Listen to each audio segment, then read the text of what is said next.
This is Open Door with Vince Robinson. In-depth conversations with people who are making a difference in the lives of others here and around the world. Culture is at the heart of who you are. Know your culture, find yourself on Open Door with Vince Robinson. Grand Rising, Cleveland, Ohio. Welcome to another edition of Open Door with Vince Robinson. My guest is Donna Willingham. She's the co-project manager for a series of workshops that are going to take place at the Shaker Heights Public Library on September 20th and 21st. Welcome to Open Door, Donna. Thank you so much. Thank you for inviting me. All right.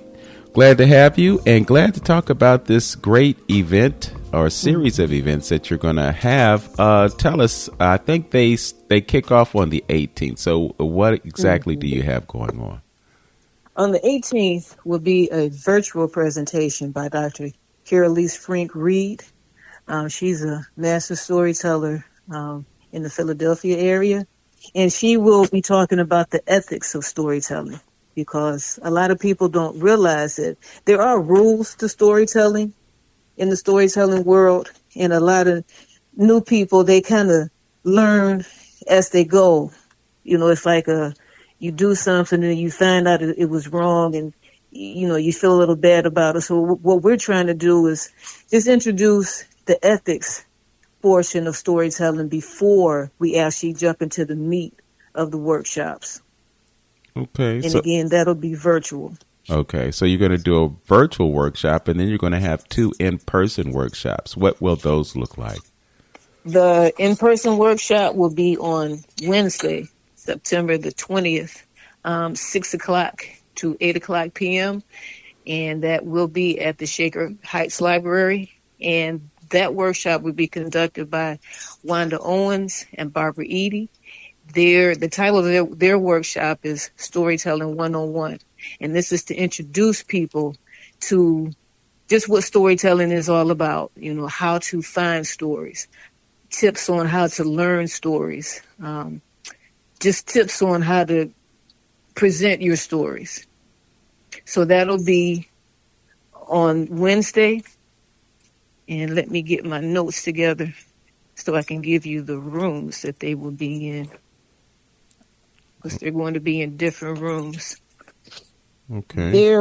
Their works. Oh, and while I'm looking for that, we also want people to know that the in-person workshops will be presented simultaneously on Zoom. So if you cannot get in personally, you will be able to join us virtually for the in-person workshops. Okay, and I'm sure that as people arrive, they'll be directed to the correct room by library personnel. Right. Okay, so that's interesting. So you will be able to basically school folks on how they should be telling stories. Exactly. So Barbara Eady and Wanda Owens are two of our founding members of C.A.B.S, the Cleveland Association of Black Storytellers. So C.A.B.S was initiated in about 1995. So we've been around for a little while, and these are two of our founding members. Have a wealth of information that they want to share. And their workshop will be presented in the Boulevard meeting room. And again, that's 6 o'clock to 8 o'clock p.m. On Thursday, September the 21st, we have Ivory D. Williams. He kind of vacillates between living in Cleveland and living in Detroit. So he's a member of us, but he's also a member of the Detroit Association of Black Storytellers. And again, he is a master storyteller. His workshop will be stage presence, because once you've found your story, learned your story, and you're ready to present, it's a whole different monster to get up in front of people and actually tell the stories. So he's just going to give a few tips on just how to prepare yourself, what to do on stage, how to engage your audience with your stories, how to keep the stories flowing, how to transition between stories. So that's another workshop that is valuable, especially as a beginning storyteller, but also for people have been telling stories for a while. You can brush up on some information that you already have, and just kind of learn a few more tricks of the trade. So that's Ivory D. Williams will be presenting that. Okay. So it's not just about Cleveland. This is kind of a national situation. And I know Kawanza Brewer has served as the president of the National Association of Storytellers. Can you tell us more about the organization? Yes. Not only has Kwanzaa served, but Barbara Edie has also served too. And Dr. Marianne Harris. So we've had 3 people as our national presidents of the National Association of Black Storytellers. And with that group, there are affiliates around the country. I'll just name a few. I don't want to try to name the whole list, but I've already mentioned the Detroit Association of Black Storytellers. There's COTSI, based in Philadelphia. They're the keepers of the culture. There's RIBS, the Rhode Island Black Storytellers. This year, our festival and conference will be held in Salt Lake City, Utah. And the group there is INSO. Let me not say their name wrong. But just to emphasize, there are affiliates all over the country. I think we're up to about 14 or 15 affiliates now. If you would like more information, if your audience would like more information, you can just Google National Association of Black Storytellers, and all the information about that organization and about some of the affiliates, and you can get information about past festivals, how to join and how to register for this year's festival. All of that is there. We also have a website, and both groups are on Facebook as well. Cleveland Association of Black Storytellers.org is our website, and NABS Inc.org is the National Association of Black Storytellers. Okay. What was it that drew you to the Cleveland Association of Black Storytellers? I have a friend by the name of Samuel Norton. He knew about C.A.B.S before I did, and he had been telling me for a while that I needed to go check out a meeting. And it took me a while, but I finally did. We have membership drive meetings once a year. And so I went to a membership drive meeting, and I was blown away. People got up, they were telling stories, and I was so impressed. So I started attending the meetings, and I was content to just come and listen to stories. But they emphasized to me, oh, that's cute, that's fine, but the purpose of the group is to train people to become storytellers. So Barbara Edie became my mentor, and the rest is history, as they say. So we're trying to, again, emphasize our purpose of the group is to train people to become storytellers. Not everybody that comes in just absolutely has to become a storyteller.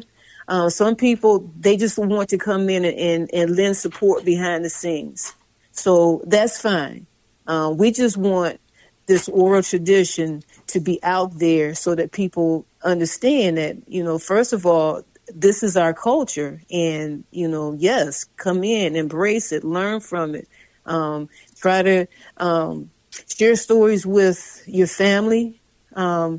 You don't have to just get up on stage and tell stories. We all tell stories. If something happens in your life, what do? You get on the phone and you tell somebody about it. Well, you're telling a story. So getting on stage, that's the same thing. You're telling a story. It's just a more formal story.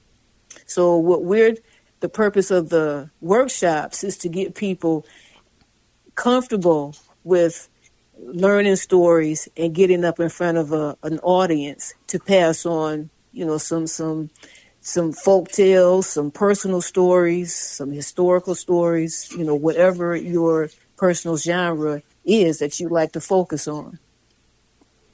Very I know that was a lot. Yeah. Well, no, it's your story. So, Mm-hmm. but, Mm-hmm. I've had the occasion to witness you in action as a storyteller. And I have to tell you how impressed I was with the presentation that you made. Obviously, a lot goes into it.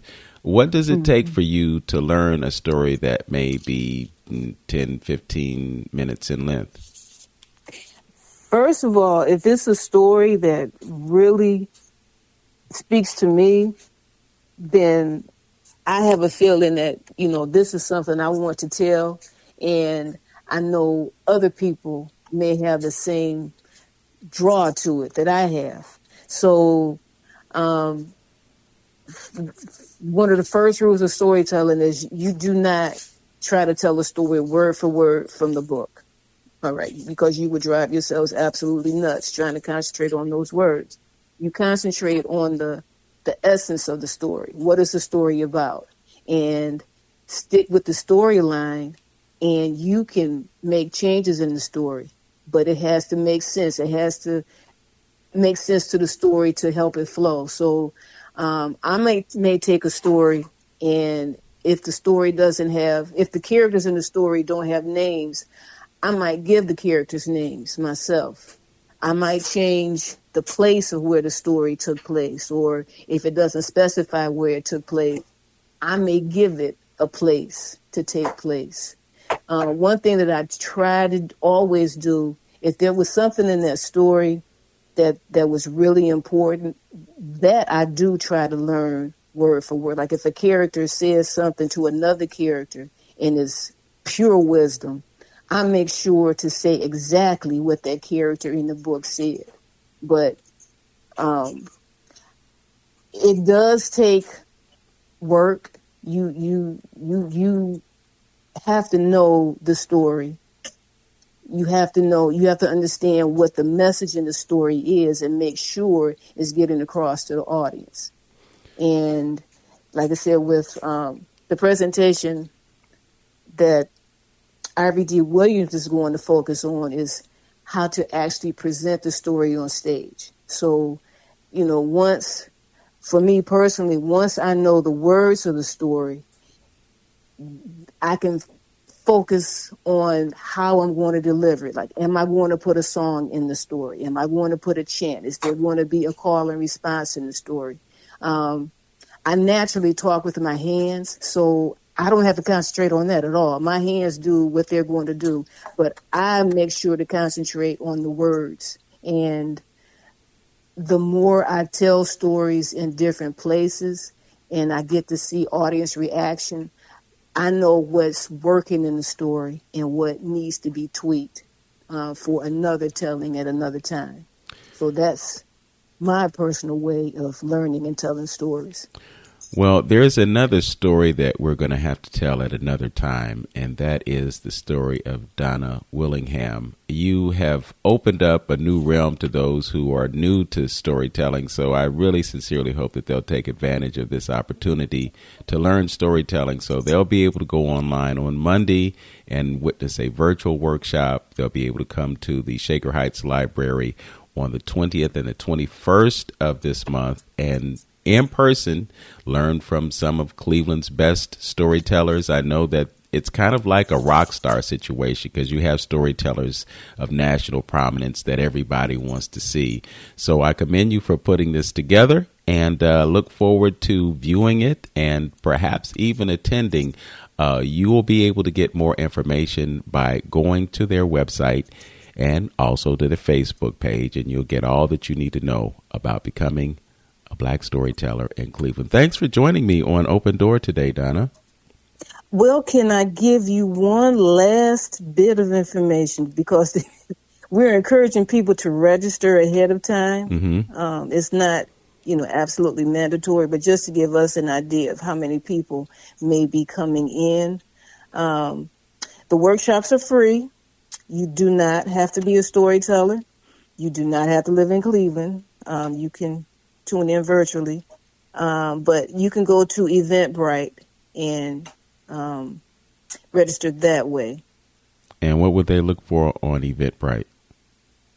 The Cleveland Association of Black Storytellers workshops. Right. It's a really long link. Do you want all of that? No, we can't do it audibly.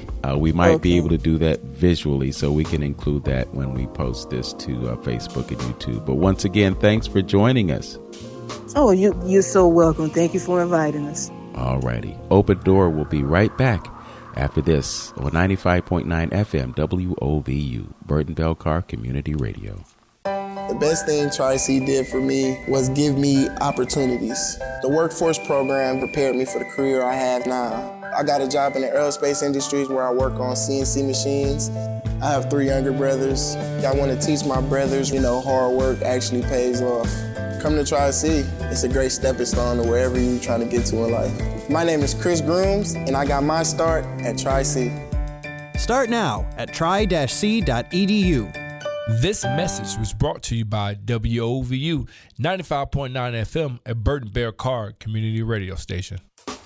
Welcome back to Open Door with Vince Robinson. I have been joined by Yvonne Mitchell. She is a National Board Certified Health and Wellness Coach. She's also a functional medicine health coach.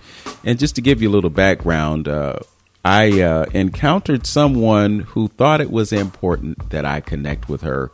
We were at a wellness summit that occurred at South Point Hospital, sponsored by Cleveland Clinic and Vel Scott. And on that day, we met Dr. Milton Mills, Dr. Jessica Ruff, Dr. Baxter Montgomery, and Merle Fury, an RN who is very much an advocate of plant-based living. And so I want to continue the ministry of plant-based living and wellness. It is very important for our community to connect with this information because we need to do all that we can to experience optimal health. So with that, I would like to welcome Yvonne Mitchell to Open Door. Well, thank you so much, Vince. It's so glad to be with you, and I'm real happy to talk to your folks about this important topic. Okay, I will also mention that today happens to be a very special day for her.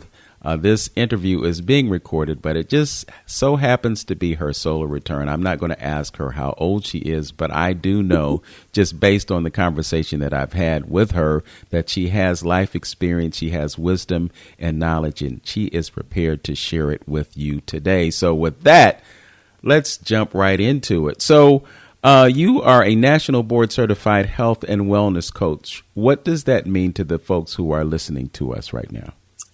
Well, that means I have had, like you say, a lot of both experience and education in health and wellness across the board.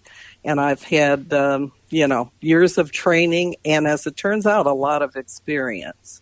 The functional medicine part is a specialized version of health coaching that includes something your audience may be familiar with the term functional medicine, because it's very much associated with root cause, rather than just identifying specific diagnoses.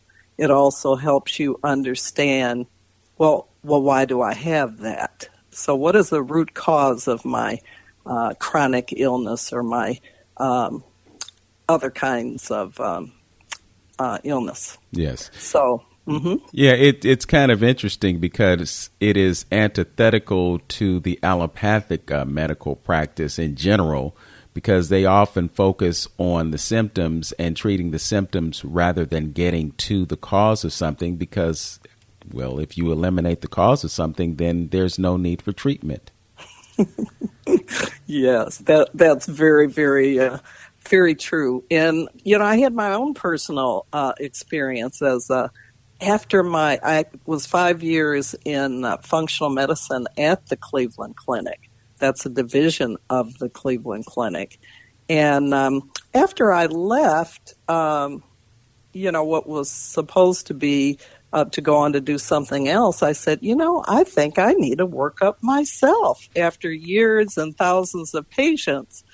And as it turns out, I had a condition that was causing fatigue and brain fog. And I said, maybe it's some blood sugar issue, or maybe it's some other kind of thing. And I found that I had a diagnosis.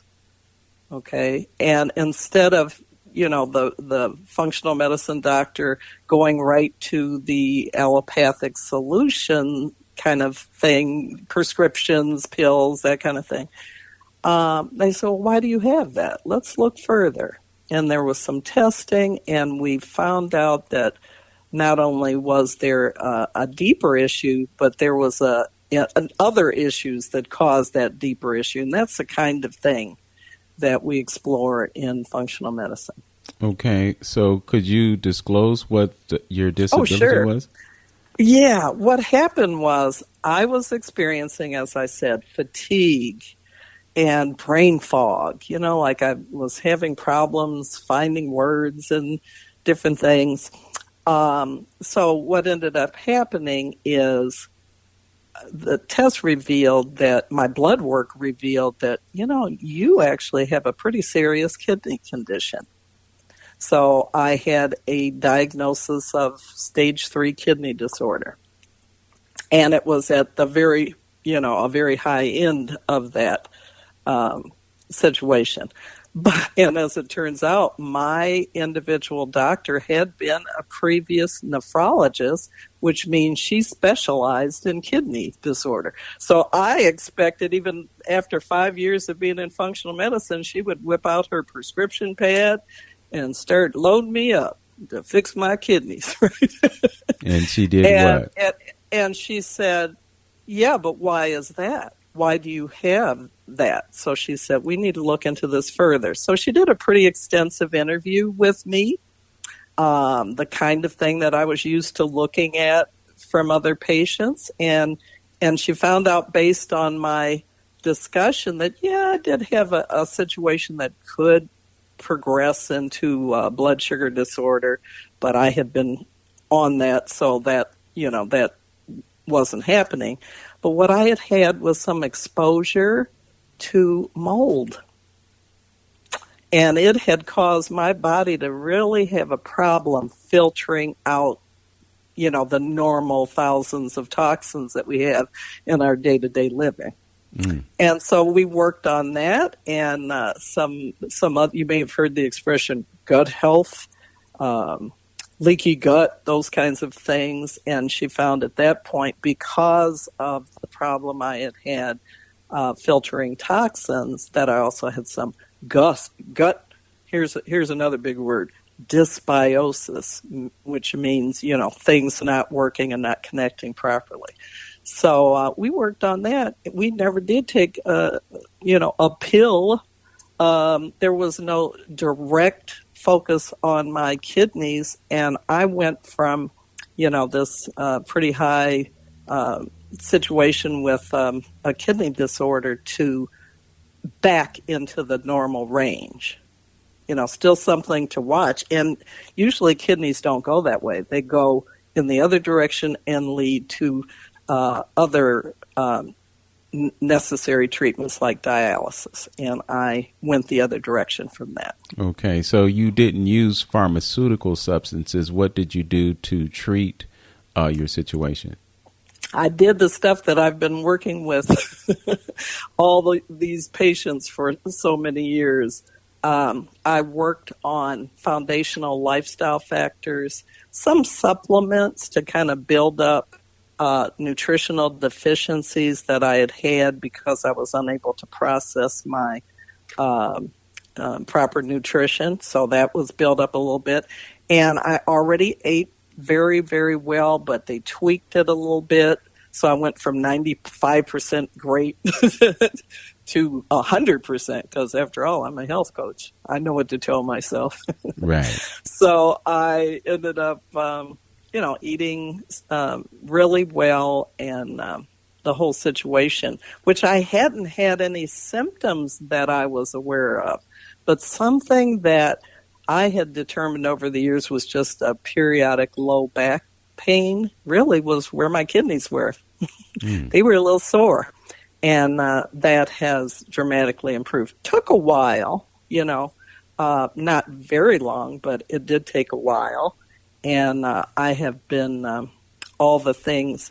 I even had joint pain and other things because toxins weren't being filtered from my body. I wasn't sleeping well as I could have, not the deep sleep that we like patients to get. So,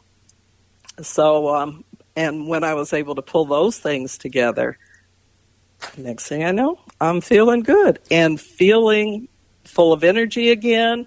I'm not as fatigued. People say, I really can't speak to that, but people say, boy, you're really looking good. What you been doing? So, I thought I was looking pretty good before, but right. But as you're saying, it's really more of a lifestyle thing. It's more than just what you eat. It's a number of other things that you are advising your patients to do. I'm also aware of the connection between the dysfunction of certain organs in our body and our emotions. And I'm told that fear is one of the things that causes issues with kidneys. Do you in your practice make any connection between emotion and organ dysfunction? Well, absolutely. And you're right that, most of what I do would be considered lifestyle management and behavior change. And that would include those areas that I've mentioned, like nutrition. But a big part of that is stress relieving activities, which would fall kind of in the category you're talking about of things that might trigger, emotional reactions, including fear. That can cause a lot of stress. So one of the major things I do as a health and wellness coach is help people manage their stress. Notice I use the word manage, not eliminate, because we're always going to have a lot of stress, and some of it's good stress, but your body needs to be able to handle that and keep you out of, fight or flight and freezing. So I am really an expert and have spent a lot of time with patients getting them to manage those behavioral triggers. The other things are, like I said, better sleep, exercise, and movement. And even, here's another important area, even navigating the difficult journey of recovering from grief and loss. And by loss, for example, I'm even talking about loss of health. That can be very stressful.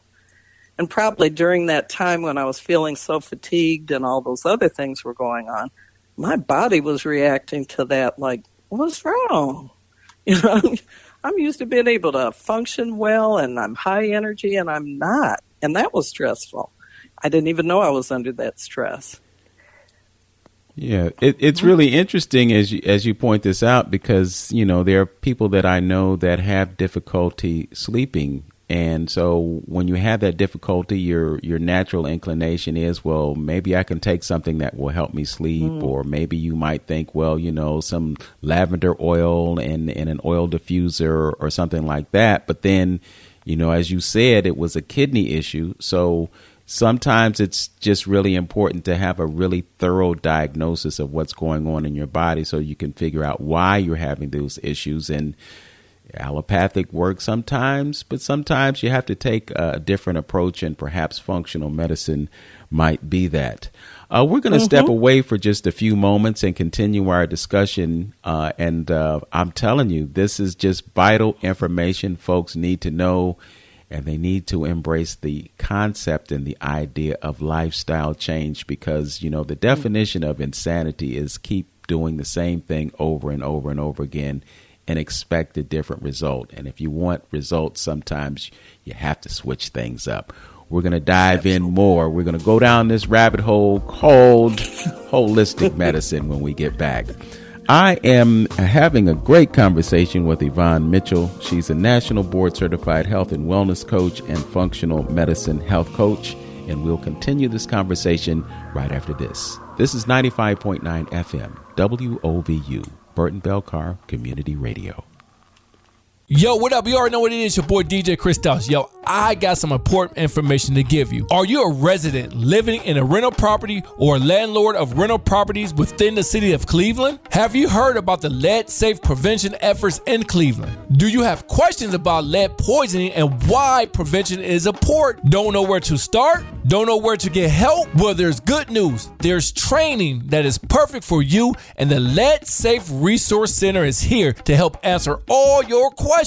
This training presents information on the Lead Safe Cleveland Coalition, the resources and teams available to support you, along with great information on who, what, when, where, and why for all things lead poisoning and prevention. And listen up, there's more. If you register now, you're eligible to receive a gift card. Yep, there's one gift card per adult attendee. Those interested can sign up via Eventbrite or by calling the Lead Safe Resource Center at 833-601-5323. That's 833-601-5323 and ask for Ashley Dunn. Thank you for listening to WOVU 95.9 FM, a Burton Bell Carr community radio station. Care for. With more than 200 locations, Cleveland Clinic is growing to bring world-class care to your community. From Canton to Avon and coming soon to Mentor. Whether it's sniffles and sneezes or something more serious, big or small, we're always near you for every care in the world. Schedule your care today at clevelandclinic.org/access. This message was brought to you by WOVU 95.9 FM, Burton Bell Carr Community Radio. Welcome back to Open Door with Vince Robinson and my conversation with Yvonne Mitchell, National Board Certified Health and Wellness Coach and Functional Medicine Health Coach. She just disclosed that she had her own issues. She was experiencing fatigue and I guess insomnia, some other things that might not be too pleasant to deal with. And then she had to take a dose of her own medicine and consult a functional health specialist, and she got results, and we'd like for you to get results as well. So there are a lot of things that we are suffering from, including cancer, autoimmune disease, skin rashes, brain fog, joint pain, sleep disturbances, anxiety and depression, a whole bunch of other things that we are afflicted by. It just seems that folks in our community experience dysfunction in a much greater proportion than others. And some of this is related to our lifestyle. So let's talk about some of the things that we can begin to do to see the change that we want to change. What kinds of recommendations can you give to our listeners of things that they can do to change the quality of their health? Yes. Well, one of the things that I have been, you read a laundry list of some of the top issues that we deal with in functional medicine. And in our community, as you put it, we have some big challenges with things like hypertension, blood sugar balancing, kidney dysfunction is a biggie. We're highly disposed to be to have cancers and other kind of things, and heart conditions. These are big things. And all of the things that I just mentioned are very responsive to lifestyle management kind of issues. And usually when people hear that, they say, oh, no, I can't eat my food. I can't live the way I'm used to. I'm unhappy about that. And there are so many effective ways to get people on the right track. It took a long time to get sometimes to where they're headed or where they already are with their chronic condition. And we know the techniques and methods to help people eat the way they should for their body, and without all the pain and agony that they anticipate when they have to make these changes, and also help give them the motivation to want to do that. That's kind of what I specialize in terms of behavioral change. But of the things people need to focus on, they need to focus on what they're eating. And usually people panic when you say that.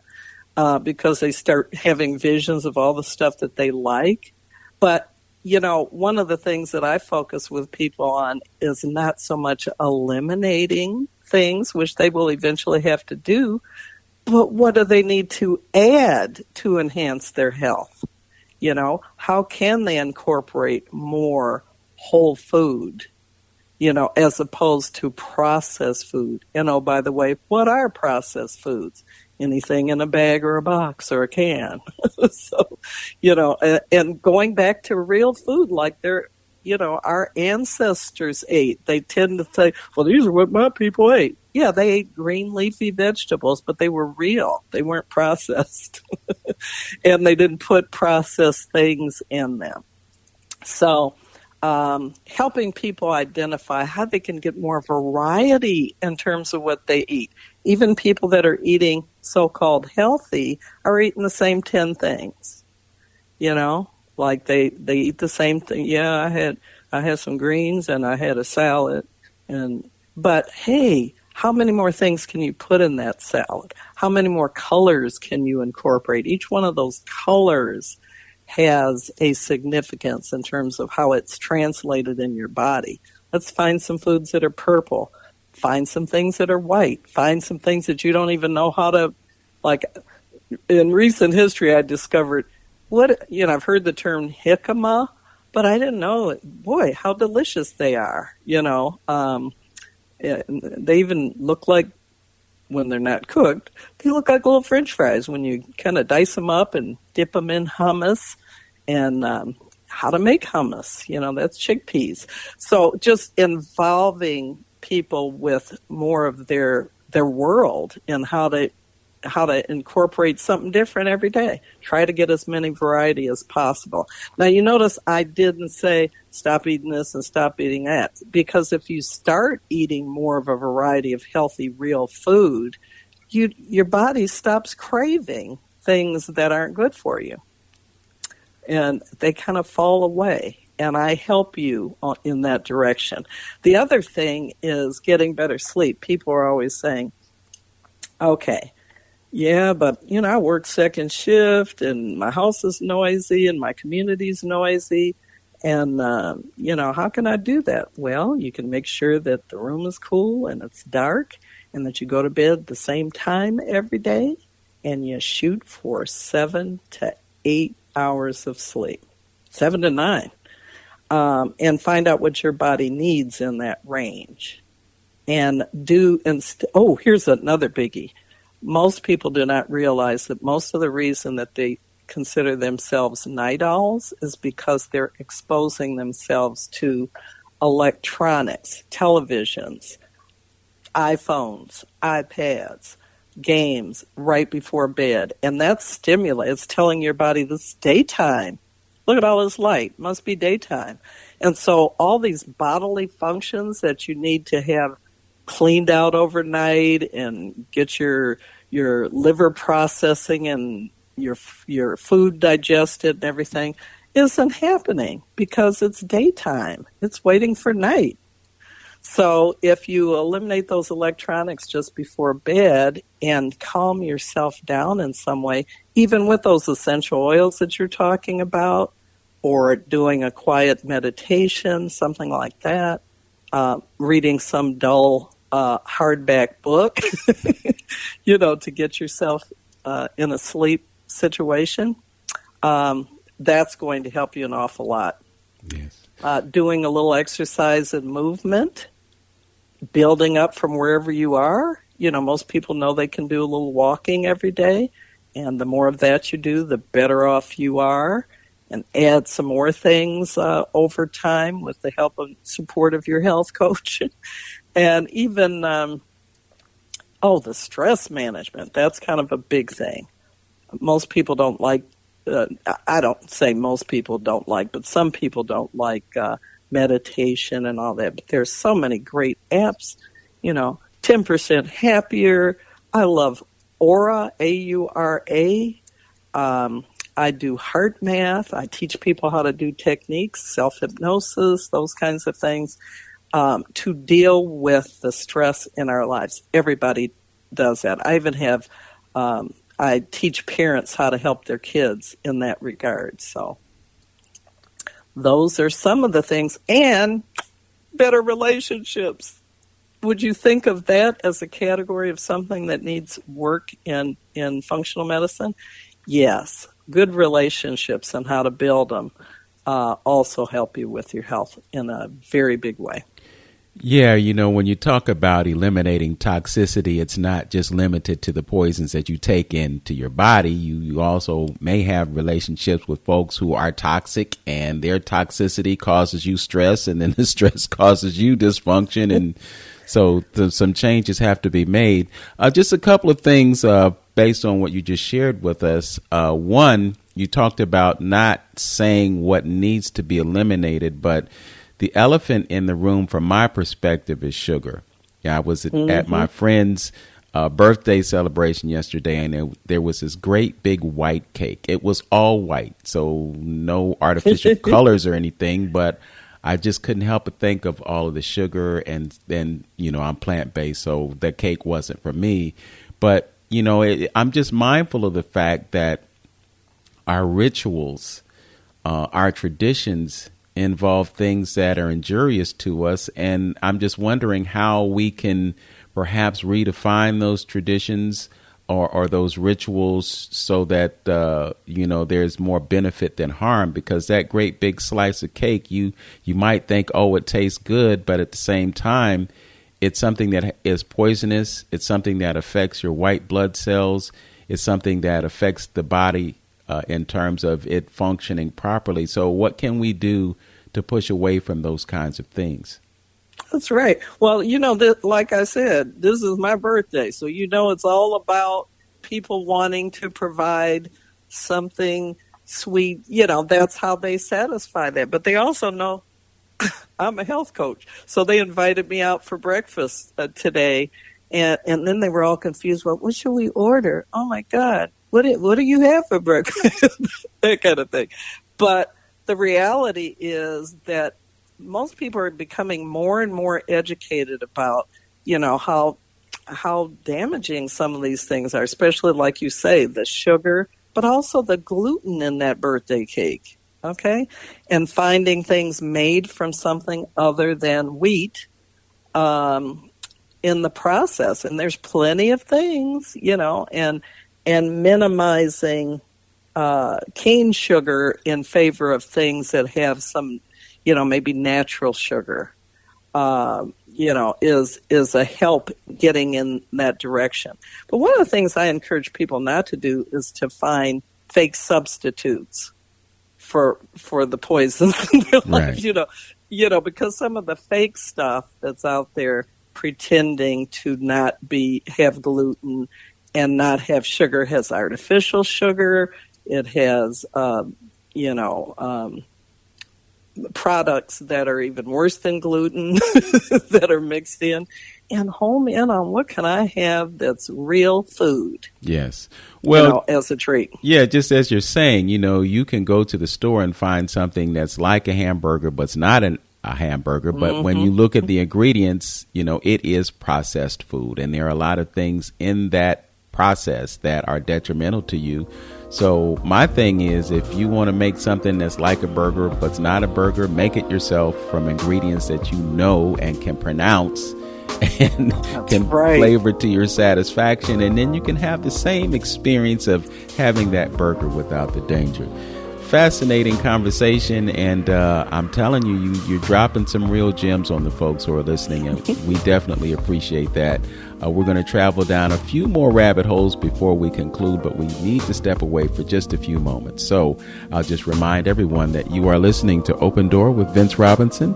My guest is Yvonne Mitchell, National Board Certified Health and Wellness Coach, and we'll be back with more right here on 95.9 FM WOVU, Burton Bell Carr Community Radio. I chose Tri-C because they have great opportunities as far as academics mixing with internships. I started meeting people right away who I clicked with.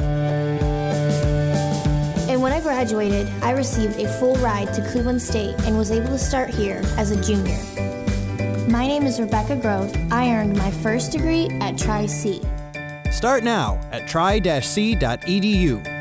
This message was brought to you by WOVU 95.9 FM at Burton Bear Carr Community Radio Station. We remember when we first heard you were on your way, having no idea of exactly what you'd be like or how we'd play a role in your growth and development.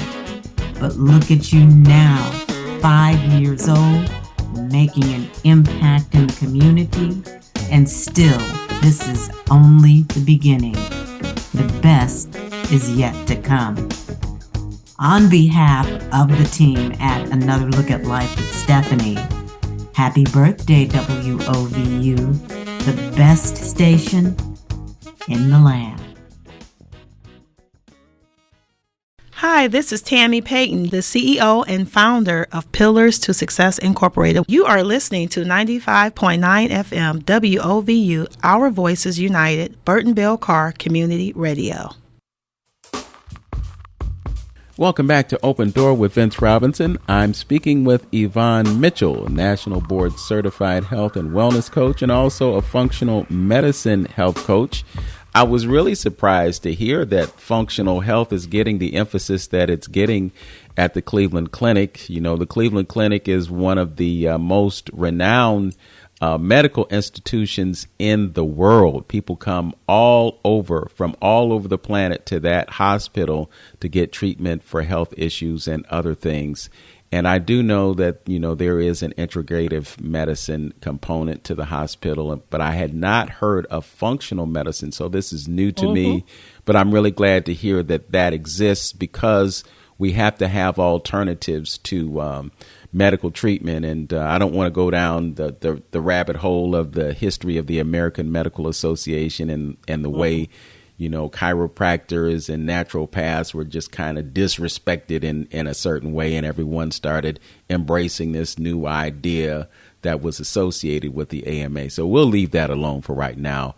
But just talk about the progress that we're making in terms of letting folks know about alternative ways to experience health. So we've talked about how detrimental sugar is, and you mentioned gluten, which I know is an issue for a lot of people. And then there are folks who have peanut allergies, and peanuts are widely used. And then we also have the prevalence of genetic modification in our food supply. The soybeans, which are very prominent in the American diet, the corn, which is very prominent in the American diet, the wheat, as you pointed out, same thing, genetic modification. Have you had any experience with researching or determining whether or not genetic modification is a real issue in terms of the American diet? Well, it really is, and some of the foods that you mentioned are things to be extra careful of, particularly corn, which is, as most people know, in practically everything, and is used to feed other animals and other, you know, things for people who eat meat. You know, being careful that they're not exposing themselves to that too. And one other thing I wanted to add to what you were saying. You mentioned like wheat being genetically modified. One of the other big things with that is it's also, you know, exposed to pesticides and other things, and grown in certain ways to bypass, you know, it's being attacked by, you know, other insects and pests and that kind of stuff. So it doesn't respond to that. But while it's doing that, it doesn't respond to it in your body either. So there's some really good reasons to avoid genetically modified foods and look for things that are certified non-GMO. Yes. You know, if you happen to have something that has a sticker or label on it. Mm-hmm. So when you look at the stickers and the labels that are on produce, you can see a 5-digit number that starts with a 9. And if it starts with a 9, that means it's organically grown. When it is a 4-digit number and it starts with a 4, then you know that it was conventionally grown. And they also have numbers that will tell you that it was genetically modified. I don't see that too much, but when you go out to restaurants and you buy food in packages and whatnot, they're not required to disclose that those things are genetically modified. So you have to look for things that say non-GMO, because whoever is selling it wants you to know. But you really have to be diligent about determining what's GMO and what's not GMO. Mm-hmm. And, you're bringing up another good point that I like to point out to patients. I don't do this like right off the bat with people who are trying to shift from the standard American diet to something that's more healthy for them, more health-based, because I'm just going to help them identify what's real food. Sometimes that's a big education for people. Okay, what's real? How do we... I love the fact that you're telling people how to look at those stickers and whatnot and be educated. Sort of another advanced thing is being able to read labels and look for as few ingredients as possible on those labels. Like, this contains carrots, period. Mm-hmm. Carrots, water. That's a good label. I just happen to think of that particular vegetable, but so often it's 2 or 3 paragraphs of what's in something that you're looking at. Yeah, just like the Impossible Burger or the Beyond Burger. I mean, when you read that label and you'll see some long words that are difficult to pronounce, that's a clue that this is something that you might want to avoid if you can. So, label reading is definitely important, but it's, as you said before, if it comes in a package, then you have a reason to be at least analytical and critical, and many times we don't. You can see 2 packages that are sitting right next to each other, and one of them will be okay and the other one won't be, but you won't know unless you take the time to look. Absolutely. Yes. So speaking of ingredients, there's one ingredient that is in a lot of foods that is soy-based, and that is monosodium glutamate. And it has several different names: soy protein isolate, just so many different names. If you don't know 15 or 16 or 20 different names for MSG, you might be dealing with migraines or other things that your body might react to negatively. Can you talk about some of the hidden dangers in the food? Well, you're talking about MSG, for example. Same thing with sugar. Oh my God, it's got 50 different names. Not the least of which, if you're just looking for something that says sugar, good luck, because they've got 25 different ways to proceed. So you're just being careful for all the various names for sugar, and like you say, MSG is another good example. Yes. I would like to point out when it comes to sugar and the whole notion of plant-based living, there's a difference between being vegan and having a plant-based diet. So those who characterize themselves as vegan, for instance, would avoid honey. But when you look at honey, it has so many antioxidants in it. There's just so much good that honey can do for you. What are your thoughts about ingesting honey as opposed to ingesting the cane sugar or the brown sugar or some of the other forms of sugar? I'm glad you brought that up, because one of the things that is important in today's climate, everybody's got their food religions. Like people are saying, well, I'm keto, I'm plant-based, I'm doing it this way, or I don't eat meat, or I'm vegan, those kinds of expressions. And sometimes it's, how I feel about it is, what does your body require? So what are your, for example, in terms of honey, some people shouldn't eat honey because of other things while we're working on their glucose balance, for example. Something else might be better for them. But on the whole, honey is a little better, not much of it, than sugar. Okay. You know, people don't require it, but there are good things in honey that are good for most people. Okay. So I'm a fan of having a little bit, but eventually you get to the point where your body is not craving the sweet. So if you're using it just for the sweet, sometimes your body will get to the point, I don't need that. Yes.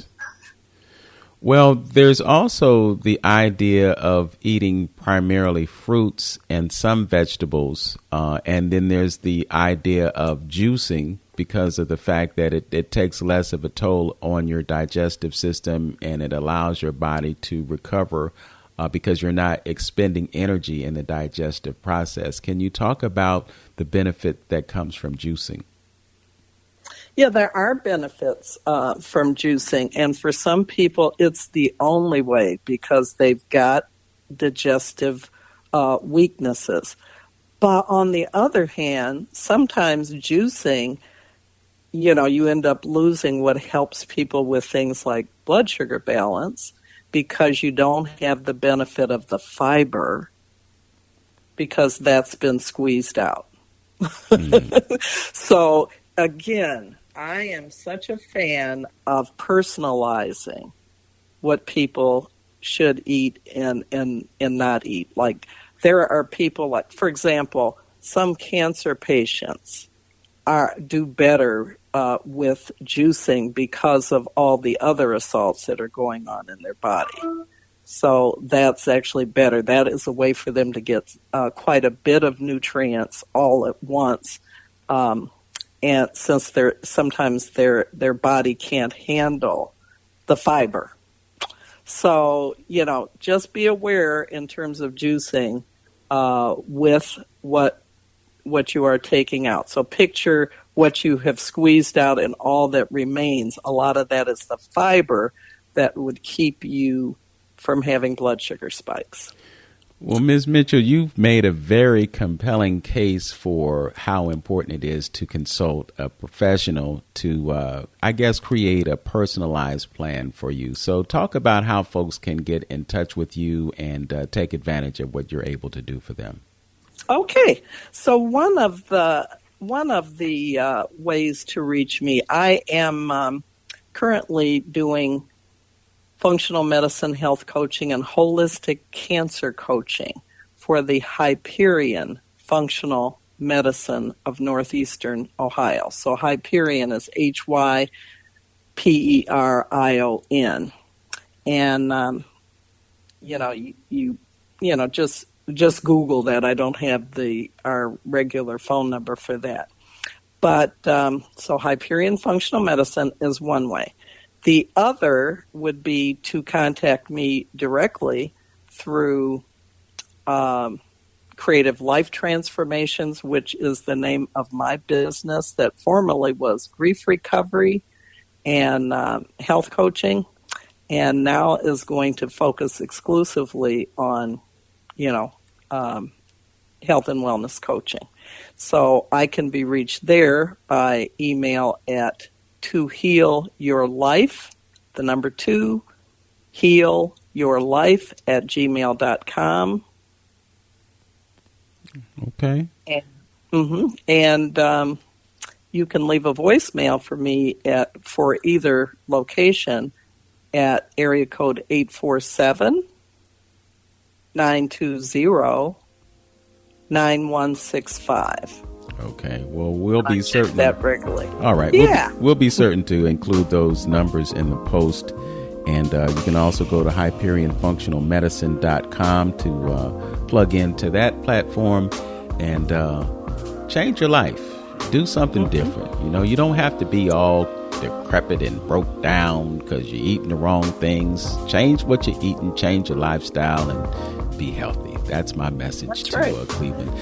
Thank you so much for joining me today on Open Door, Yvonne. All right. Well, I am thrilled to have been here. We did talk about some great things, and there's many more things to talk about. So I hope to be able to talk to you soon. Oh, absolutely. We're going to have you back, and we're going to put you out there in Cleveland so that folks know that they can do what they need to do. As always, know yourself, love yourself, be yourself. Make today your absolute best day. Peace.